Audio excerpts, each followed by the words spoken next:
Hello viewers, আসসালামু আলাইকুম। আপনাদের প্রতিদিনের মতো আজকে নিয়মিত আয়োজন জেএমকেএলপিসির সৌজন্যে আমাদের হানগুক অফ কিওসিল কোরিয়ান ভাষার ক্লাসরুমে সহজে কোরিয়ান ভাষা শিখি। আজকে আমাদের টপিক হলো যে বাতসিম। বাতসিম হলো কোরিয়ান ভাষার সবচেয়ে গুরুত্বপূর্ণ উচ্চারণগত একটা রুলস।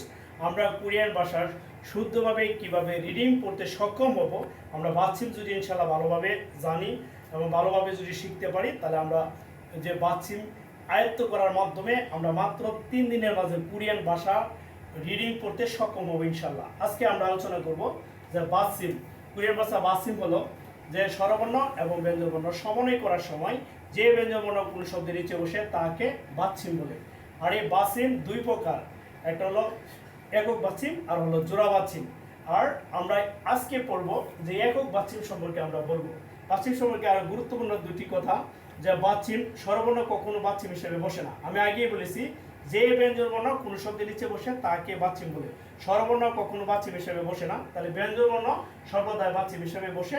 এরকম ব্যঞ্জনবর্ণ বাতসিম হিসেবে বসে 19টির মাঝে 3টি ব্যঞ্জনবর্ণ কখনো বাতসিম হিসেবে বসে না। এটার মধ্যে হলো সাং দিগুত, সাং বিয়ুক আর হচ্ছে সাং জিউত। সাং জিউত ত প চ এরা বাতসিম হিসেবে বসে না।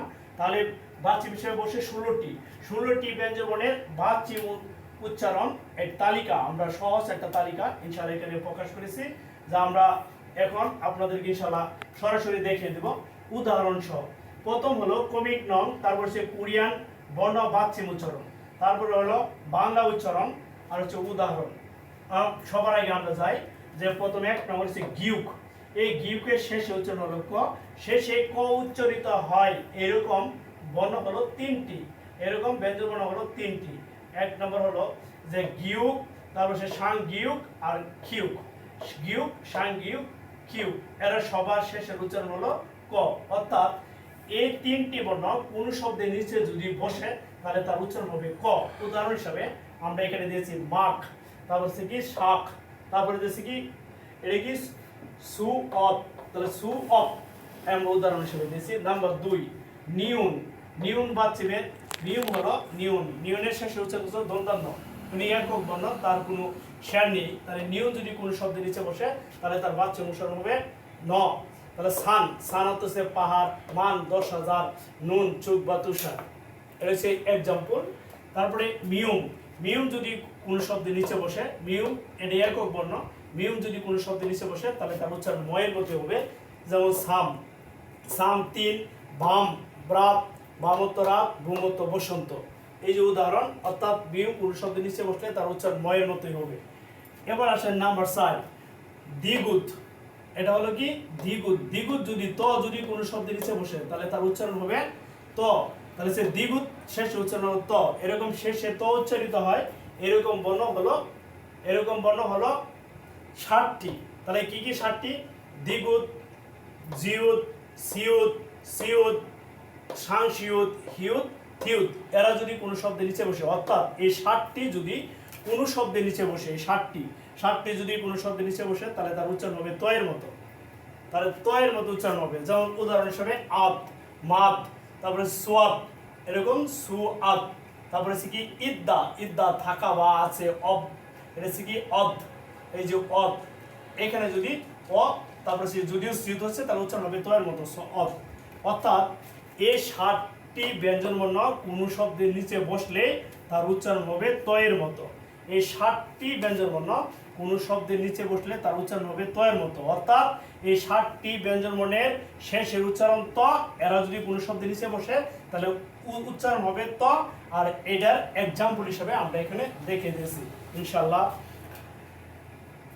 হ্যালো ভিউয়ার্স, আমরা এবার যাব আইএনজি।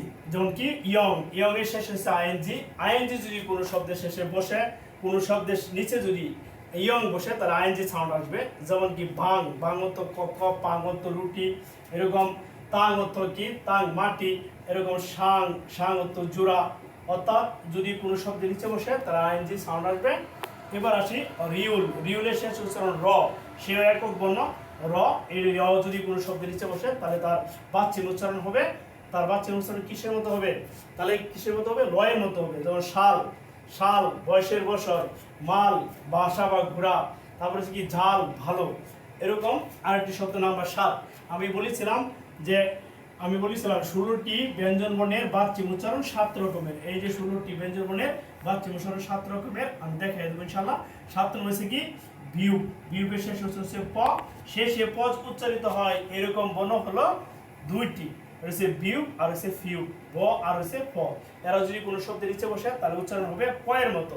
যেমন বাপ, কোরিয়ান ভাষায় বাপ মানে বাপ আর আপ মানে সামনে, অর্থাৎ যদি এই দুইটা শব্দ কোনো শব্দের নিচে বসে তাহলে তার উচ্চারণ হবে প এর মতো। এখন আমি বলেছিলাম যে 16টি ব্যঞ্জন বর্ণের বাচ্চা উচ্চারণ 7 রকমের।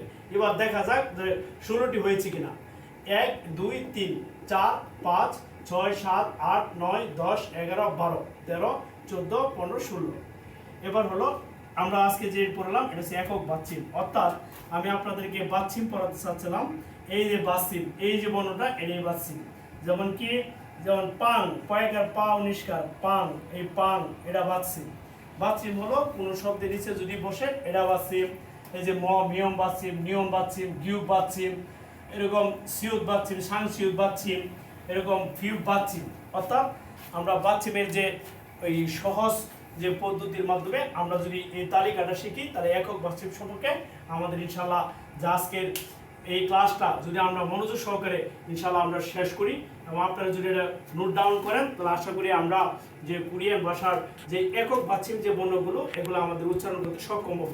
এবার ইনশাআল্লাহ আমরা যাব আমাদের রিডিং পড়ার জন্য সবথেকে গুরুত্বপূর্ণ উপাদান হলো বাচ্চিম।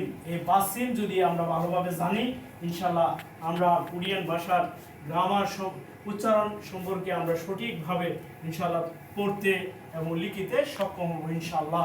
এবার যাব জোড়া বাচ্চিম। আমরা আগে পড়েছিলাম একক বাচ্চিম, এখন পড়াবো জোড়া বাচ্চিম। খুব সহজ পদ্ধতিতে ইনশাআল্লাহ আমি এটা শেখাবো যে জোড়া বাচ্চিম।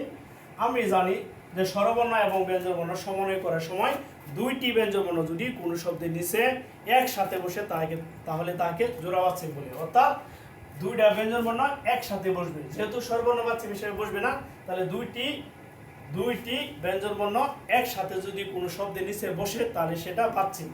বাচ্চিম উচ্চারণটা আমরা পরে করব।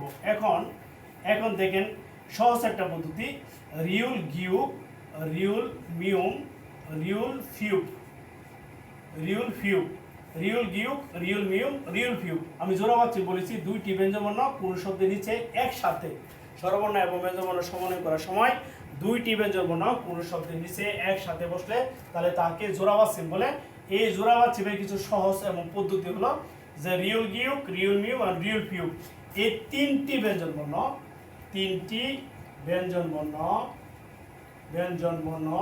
কোনো শব্দের নিচে বসলে সর্বদাই দ্বিতীয় বর্ণটি বাচ্চিম হিসেবে উচ্চারিত হবে। বাচ্চিম হিসেবে উচ্চারিত হবে।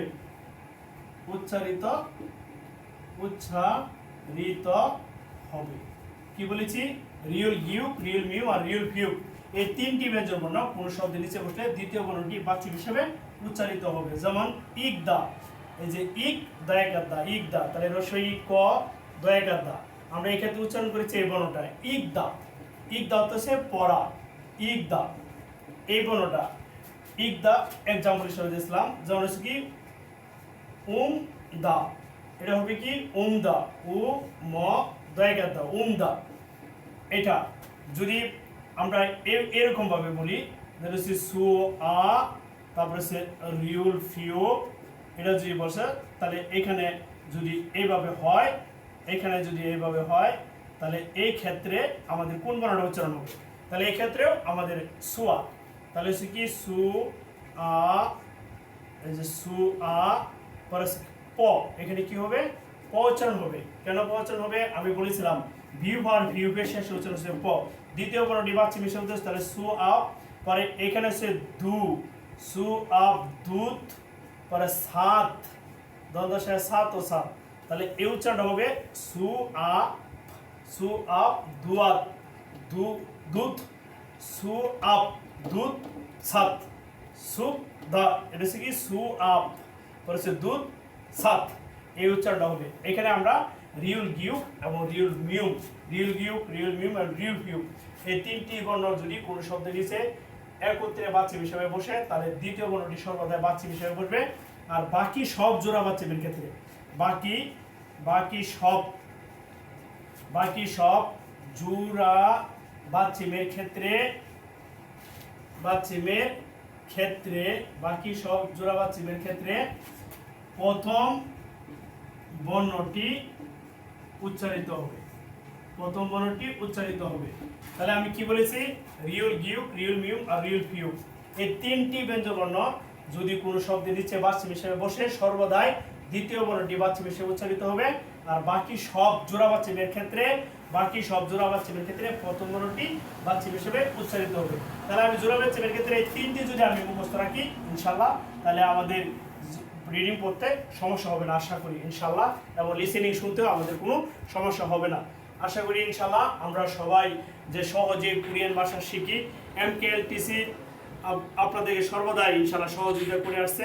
ময়মনসিংহ কোরিয়ান ল্যাঙ্গুয়েজ ট্রেনিং সেন্টারের পক্ষ থেকে আপনাদেরকে আন্তরিকভাবে শুভেচ্ছা এবং অভিনন্দন জানিয়ে আমাদের পরবর্তী ক্লাস যে কোরিয়ান উচ্চারণগত রুলস সম্পর্কে ইনশাআল্লাহ আমরা একটা ভিডিও দিব। এই ভিডিওতে আপনারা ইনশাআল্লাহ যদি অংশগ্রহণ করে সুন্দরভাবে যদি সেটা আপনারা আয়ত্ত আনতে পারেন, তাহলে ইনশাআল্লাহ আমাদের কোরিয়ান ভাষার মোটামুটিভাবে ইনশাআল্লাহ রিডিং করতে সক্ষম হবেন। তারপরে বাচ্চিমের কিছু উচ্চারণগত রুলস আছে, এগুলো আমরা ইনশাআল্লাহ পরবর্তী ক্লাসে আপনাদেরকে দিব। আপনাদেরকে অসংখ্য ধন্যবাদ। আমি কৃষিবিদ ফারুক আহমেদ, যা আপনাদেরকে আমাদের প্রতিষ্ঠানে স্পেশাল বেশ ভর্তি চলছে, এবং ভর্তির জন্য আপনাদেরকে সবাইকে ইনশাআল্লাহ আমন্ত্রণ জানাচ্ছি। আসসালামু আলাইকুম ওয়া বারাকাতুহু।